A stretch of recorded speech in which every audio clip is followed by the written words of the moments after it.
Hey everyone, sorry I'm late. I was just wrapping up an interview there. Um, I guess the first item should probably actually be welcome Gabe as the new PM for Plan. I know you're setting up calls with people. Would you want to say hi here as well, Gabe? Yeah. Hey, my name is Gabe. If I haven't talked to you, I'm going to. I think I have called or have a schedule with everybody else. If I haven't and I miss somebody, please let me know. But I try to be diligent about doing that. Um, I'm excited to be here. I've been at GitLab for, I guess this is my seventh business day, so second weekend. Ramping up on plan. I appreciate patience and graciousness as I do, and I'm really excited to be here. Awesome. Very excited to have you. I was actually late because I was interviewing a PM as well, but I can't really say how that went because I've just gone straight from that call into this one. Another thing, this is just a name change. We were going to split the plan group into, plan stage into team planning, enterprise planning, and eventually certify. Now it's team planning, portfolio management, and certify.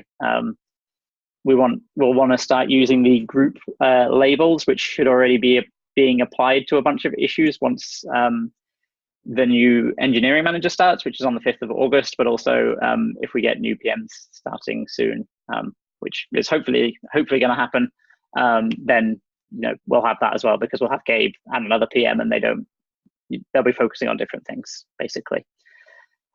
Wow, I've got everything on the agenda. Okay. Next thing, Eric took me through the process of getting a docs link for an issue for the release post. And I wish I'd been able to say I could think of a more efficient process for him, but I couldn't. So this is what happens right now. So when we create the release post, one of the things that's a sort of required field for a feature that we highlight is a link to the documentation where we describe how that feature works. So right now, you go to the issue, you go to the MR, there might be multiple merge requests depending on what the issue is. Look at the changes, find the change to the docs, and go from there. Or you can search in the docs for that feature and hope it comes up. So yeah, it's not ideal. I don't know if this really depends on individual engineers, I think. And Alexandru, I see you've commented there. So do you want to talk about first of all your question, and then what you see as being a good way to do this? Well, my question was basically, how do we post the link in the ticket once it's actually been deployed, or do we post in the issue the link to the actual merge request to the part where the documentation has been added?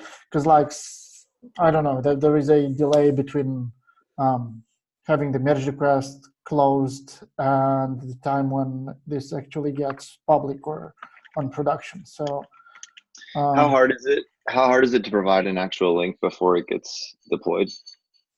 It's not hard. I'm just it's like a technicality, so to say. It's whatever works best for the PM, I guess. Having to wait for it to get deployed and get the actual link to the production documentation, so to say, or to get it earlier, which is within the MR change. So you could. Sorry, go ahead, Eric. I was going to say something, but I was breathing, so just go ahead.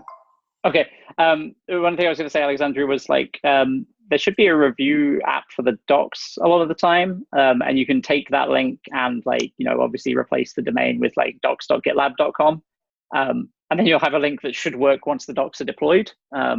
Is another way you could do it. But I think even having the link to the docs in the review app, if that's the translation step, I think that's easier for a PM than if that's in the issue, that's easier for a PM than going back and digging through the other steps. That's at least taking a bunch of steps out of it, even if it's not perfect. But ideally, it would just be, this is the link to the docs in production. So yeah. Yeah, I don't. The thing I was going to say, Alexandru, was I think I care a lot less. If you threw a review app link up there, I mean, we could easily replace the first part of the URL to get the production docs link, that would be fine.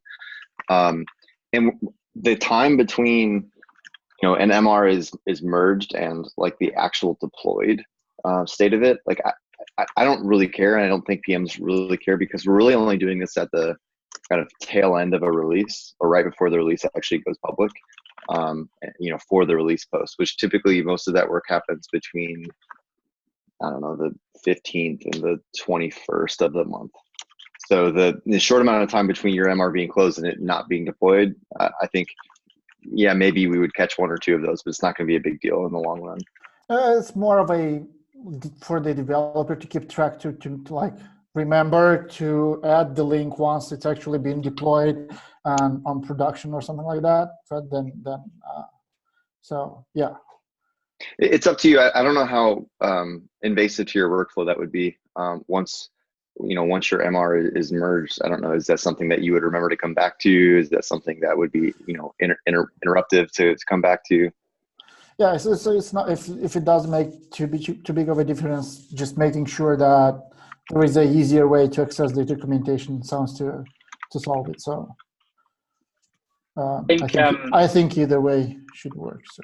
Yeah, I think one thing that helps there is that the idea is that MR issues now have this workflow verification step where you verify it like once it's deployed on staging. So if you're going back to the issue at that point to close it anyway, that's also sort of a good time to add the docs link, because you're touching the issue at that point anyway, like I said. So, and by that time the docs should be deployed. So I think that might solve all of the problems.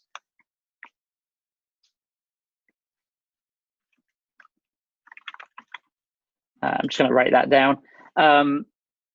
Eric, we talked about this together, so maybe you want to take the next item while I'm just writing down what I just said.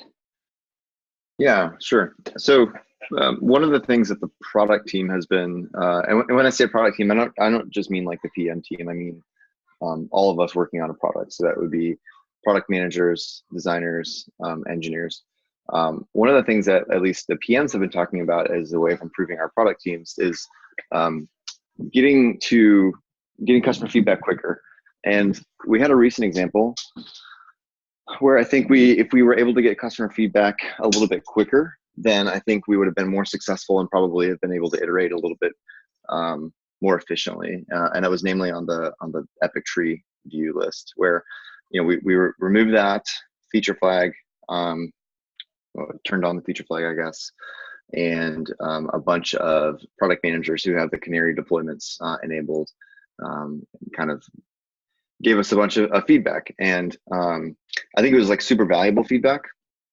And it's just one of those things that, like, if we would have maybe taken like an interactive mockup or something like that into the product team meeting like 2 months ago, we probably could have gotten that feedback much quicker, and it could have I guess impacted and helped to guide our implementation of that feature. So I wanted to have a quick discussion around how the team thinks that we could maybe employ more of a very quick prototype on some of these bigger features, rather than just like a mock-up that either is lo-fi or hi-fi, but like a very interactive prototype that we could just take, especially like since we can use our product managers as proxies here for customers, because they're largely the ones that are using our issues and Epic's features to help build our own product. We should be able to get very quick feedback. And so my thinking was, I'd like to have a discussion on how we could get prototypes into the hands of our product managers here at GitLab a little bit quicker, because I think it might help us to build the right things. This is Gabe. I'm still like getting up to speed with the UX process and wanting to integrate in with that. But what I've done before, I've come across the same issue a lot of times, like wanting to get feedback sooner, but also be as close as possible what the end product will be. And I think as we continue to refine our design system and pajamas, and we have like a component library that we can quickly prototype with, I have been pretty successful like whipping something together pretty quick, and then stubbing out data and using that as like the starting point to iterate on the user experience, because then you can take that with you into like your final build and production. It's not like a piece of like an artifact that's wasteful. So I think it's trying to strike the balance between like what can we produce that isn't wasteful that we can then iterate on into the real like product. And I think a lot of that starts with the design system. So like I'm glad it's there. I want to see it further along, but I think we might have to figure out something in the interim until it's like fully ready to go. Yeah, and Alexis, I'd love to hear kind of your thoughts on this. And I see you called out the new product development flow that honestly I haven't gone through and completely looked at that, but I know it did mention story mapping, which in the past for me has been a great tool to get everyone's all kind of the stakeholders' insights into a feature before. This is even before like the initial prototype. So yeah, Alexis, you are here, right? Yeah, I was just thinking about how to get them involved more with our PMs, especially. I know I've scheduled calls with PMs just to talk about like just validating ideas before, and that's been a great help. I'm curious how we could just get people to jump in on the issue and contribute there. Design also has weekly reviews that we're trying to ramp up attendance there, but maybe that's something we could start inviting interested PMs into those, or at least sharing those to maybe the product channel or something like that. But in this particular case, yeah, I mean, I think even just like lo-fi, it doesn't really have to even be an expensive prototype. You know, we could do click-throughs. There's lots of options there to just, you know, throw that together really quickly and understand people's expectations. I think there's a lot, yeah, that we could do there. I don't think it really has to be any kind of crazy prototype, Eric. You know, we could think about maybe the level of fidelity needed for different things before showing that to, you know, the larger group. Yeah, and I think in this case, I'm really glad that you brought up the flow, the new product flow. So actually, that's a good thing just to bring up in general, as maybe its own major agenda item, which is like, please read that. This is something that Scott has introduced and asked the PMs to kind of collaborate on as a way of kind of making sure that we're building the right things and that those things are adhering to a broader strategy. But in this case, like, I think the feedback was basically like, hey, don't make me click into a separate tab so that I can see my list of related issues and epics. And I think like that feedback, if we would have gotten that, you know, a month or two ago, like we could have just easily made that change and gotten this out a little bit quicker. So it was really, really simple thing that like I think we could have just identified a little bit sooner, which is probably on me more than as anyone else on the team. So, but I just wanted to bring everyone alongside the journey of how we get this feedback a little bit sooner. But yeah, I pointed out too that we have a really good research team. I know they're pretty busy right now, but they love doing stuff like this. So it's more about, to your point, Eric, you know, knowing that we need to do this, right? And before it starts to get rolling, like having that runway to identify these opportunities to do some quick research or, you know, validate some mocks quickly, right? A little bit further down the road. And I think we're getting better about that, which is what Scott's calling out, which is great. Are there any issues that we are working on at the moment where we should look at this new product development flow and see like if we need to get this sort of thing out in front of people? Because one of the great things about working on this stage is like literally every PM at GitLab uses this stage. Like I think every person at GitLab uses this stage. Like we can get feedback really easily, like if we want to find someone who uses this stuff. So yeah, is there anything in flight at the moment? I'm just going to look at the back end work that we're doing at the moment and see. The one that comes to mind for me is the WIP limits, and I'm not sure, Alexis, if you were thinking about that one, but we recently closed down a very old CE issue about WIP limits, and I pointed everyone here, and I don't know if you saw, but there was a comment today from I'm not sure if it's a customer or a community member who doesn't pay us any money. I really have no idea. But he made a comment like, hey, I see that you closed my CE issue in favor of this one. WIP limits is a very mature and established thing, and you're taking a new approach on it. Like, why would you do that? Stop reinventing the wheel. So anyway, this WIP limits could be a good one to throw like a quick prototype in front of a bunch of users. Yeah, I don't know if they are a customer. I've got a feeling they are a customer, but I know that they are definitely a sort of reasonably prolific commenter and issue creator and a pretty engaged user in general. So definitely worth getting back in touch with them and talking to them as well. So yeah. Cool. And that's Greg, right? Greg's Motherly. Yes, Greg Smethels, I think. Yeah. Smethels, yeah, Smethels. Um, I'll post the comment link in the agenda so that everyone can take a look at it if they want. Yeah, just a note on that issue as well.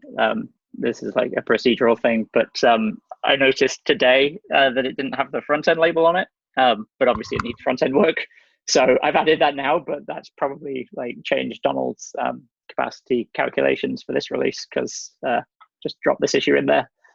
Yeah, and I didn't catch that either. I get all the notifications for that issue because I'm commented in there at some point, but yeah, I didn't realize there wasn't a front end issue on or front end label on there either, and so it was not accounted. So maybe that is a good one if we take. Sorry, had to just yell goodbye to my daughter. But if we push that one back and maybe take on some of the prototyping in 12.2, I think that might be a good candidate to run the new development workflow as a product development workflow as an experiment with that one. I don't know if we're okay, like have we committed to it in 12.2 to anyone yet, Eric? We committed this one in like 12.0, Donald. Oh, okay. I would rather not, like, if possible, I'd rather not push it out, but maybe just acknowledge that like it inadvertently ended up lower in the ranking for this current milestone than we intended, so that if we do get a chance to start it in this milestone, we can still do that. I think my mental model of how we are doing stuff is hopefully moving towards more of this like Kanban style, like, ranked backlog. And I think when you move something from one milestone to another, it can sort of like, it can get lost, and it means that you're definitely not going to work on it until you start work on the next milestone. Whereas I think it's possible we could start the back end work on it because we already had planned that. So that might change if we do some of this new sort of validation, but it's probably still worth starting the work, I think. I'll dig in on that issue because that's one thing that I actually talked to somebody on the plan team a couple days ago. I hadn't seen this ticket or this issue yet, but why we didn't have work in progress limits and like the value of using them and to help force constraints and force working on the most valuable things. So like I have a lot of experience there, and I'll dig in and see if there's anything I can contribute. It looks like there's a ton of work already done, which is awesome. But yeah. Yeah, there's a lot of work that's been done on that one. I think actually though it is something that like I think Alexis has brought a ton of structure to. And this is one of those ones where like, we asked Eric Johnson, like, what do you wish you could dog food in the product that you can't dog food now? And he showed us like this poor man's whip line on one of the boards that he uses to track his team's work, where he basically made an issue, like a stubbed issue that says like, this is the whip line. And then he drug that issue onto a board list, which I thought was like a pretty ingenious use of a very small primitive, which is pretty cool. But that's also like just looking at that and saying like that's what we're going to do is jumping like straight into the solution rather than fully understanding the problem, which I think is like Alexis's point throughout that comment thread. And so there's this tension, and I think it's a healthy tension between, do we iterate and make something better, or do we take two months where we might need to get like all of the user research to understand like the right way to solve the problem. And so like I'm aware of that tension. There's a little bit of cognitive dissonance there as like a PM to like move quickly, but also like make sure you're doing the right thing. But in this case, like I think that we maybe should align a little bit better to like the new product flow. And Gabe, as you're coming on board, it's probably something good for you to pair up with Alexis on making sure that we do have the right solution here. Yeah, and I think the cool thing is, with this new flow, it won't, like right now it feels like it's a bottleneck, right? Because it is, right? Because it's a new thing. But in the future, I'll be doing this ahead of the team and y'all won't feel this tension. And hopefully by the time it gets to y'all to build, we'll already have this all researched and validated and it'll all be happy. Exactly. I just got goosebumps thinking about like, 2 months from now, what it'll be like. We're going to be in a really good spot because we're going to have a bunch of validated solutions pulled off the shelf to go and implement. It's going to be really cool. So anyway, thanks Alexis for pushing back on that. Yeah, thank you too. One question I had that just like, I guess, concern that I would like to talk about on this team is like, I've been in a place on teams where you kind of work in this way, and I find it most effective when you at least like, I'll work with Alexis as much as she will let me, but also to have an engineer chime in, because as we're designing these things, throwing it over the fence to like engineering to say like, here, just tell us how long this is going to build and go build it. Whereas like, if they're involved earlier in the process, they can say it'll be 3 times more expensive to add this button here the way you want, but this is an 80% solution that will cost like a fraction of that. It's just like, I want to make sure as we're designing it, we're like taking in consideration the cost to build what the solution is, so that we can like talk about trade-offs ahead of time too. Yeah, so something that sort of ties into that, I don't remember if I've mentioned this in any of the threads because they're all really, really long on this issue and the related issues. But enforcement is a little bit tricky just because of how our boards work. Like, a board can represent a milestone, a board can represent, a list can represent a milestone, a list can represent a label, a list can represent a assignee, it can be scoped. Like, if we're enforcing it, do we just mean we're literally stopping you from dragging that into it on the board, or we're stopping you from adding that label, say, in any context within the instance, like through the API, through a bulk update, through the issue itself. If it's a group board, you could potentially add an issue with that label by moving a project into that group. These are all things that like, I don't really think we want to tackle, basically. So I think that's just worth bearing in mind for the enforcement part, is that because the boards and the lists are quite flexible, enforcement is trickier. Yeah, that doesn't block any of this discussion, just to be clear. If you look at that research issue, Sean, that's like basically where Catherine and I came to. I think she called them bossy limits, but it's hard to enforce bossy limits with our current column list. It's and the way issues add, from the top to the bottom automatically. It's a really hard thing to enforce right now, and that's kind of where we landed. And that's why we did end up with that line for MVC, just because it isn't, in her own words, as bossy. It's a little more flexible and a little bit more forgiving, but then it starts getting into like, is that even useful from a WIP limit, standpoint? So that research issue is a little crazy if y'all want to look at it. Awesome. I love that term, and I will definitely take a look at the research issue today. Thank you. Yeah, Gabe, to take it to kind of a broader level, I think, yes, you and Alexis should definitely get engineering involved as early as possible in the issue too, like throughout the ideation phase. So yeah, whenever you're starting to think through that stuff, ping myself and Sean. I'm speaking for you, but me and Sean. Because we definitely want to have our, we would definitely want to provide our input and help out early as possible with these larger issues. Awesome. Yeah, I just throwing stuff over the fence doesn't work well, and I don't want to do that. So, agreed. I mean, we used to do like demos on my teams, Gabe, me and you and Annabelle and whoever else comes in. Maybe we could look at things like that, optional demos of stuff we're working on, or we could record that and share it with the team, things like that.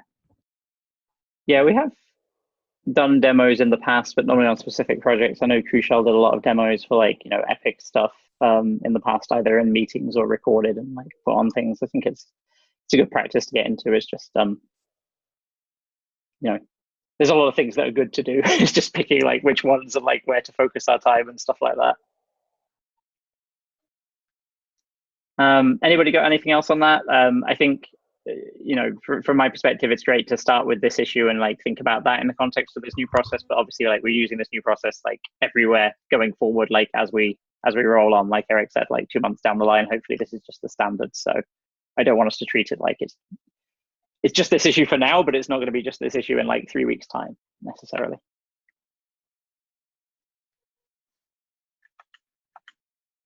Eric, have you all been? How far are you along on the product book club on Inspired? Because a lot of these concepts come from that, and if you all haven't checked out that book, it's a really good read. I'll link to it in the agenda. It's called Inspired, but a lot of the ideas around that is around early experimentation, experiment as much as possible early on, prototype things out. It's a good read. How far are you all on that, Eric? Yeah, we're talking through that book on, I think, August 7th is when it's scheduled. And so I guess various people, I'm sure there's people who haven't started it. I'm sure there's people who are done with it. Personally, I'm like 250 pages in. It's like a 350-page book. It's actually the third time I've gone through that book, though. Although it's the first time I've gone through the second version. And I think the second version is just much better in terms of like the writing structure and the content. It's more modern. Like the first version came out in 2010, and it applied to kind of some of the product development principles that were prevalent in, like, between 2003 and 2010. And this one is much more modern in terms of some of the things he brings up. But yeah, you're right. Like he highlights a lot of that prototype stuff and talks about. It's funny because he's also like, you can't just take everything in that book and like apply it, because he's like, I hate remote teams. Like everyone should be co-located because they perform like so much better. But then he throws out like modern solid, well high performing product teams are doing like 10 to 20 validations like a week in terms of product. And I don't know, there's a ton of good nuggets there. Actually, that's a really good segue into I guess an open invitation to the team. You all should consider coming to the book club. It's open to the company. Sean, I know you had the issue link handy. I don't know if you could drop it into the agenda by any chance. Yeah, will do.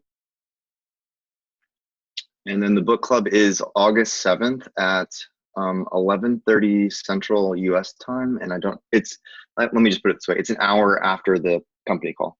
It's an hour after the company call on Wednesday, August 7th. And I'm happy to forward that to anyone who wants to come, because I think it would be valuable. And harping on this point of like getting engineering involved, the product team is like a trifecta, and it's reiterated throughout the book. It's product management, design, and engineering. So you are the product team. You're not just the engineering team. And so I think that's just important. It's semantics, but it's important to reiterate. Anyway, thanks for bringing that up, Donald. It's a great book. I would recommend you all read it, even if you can't make the book club.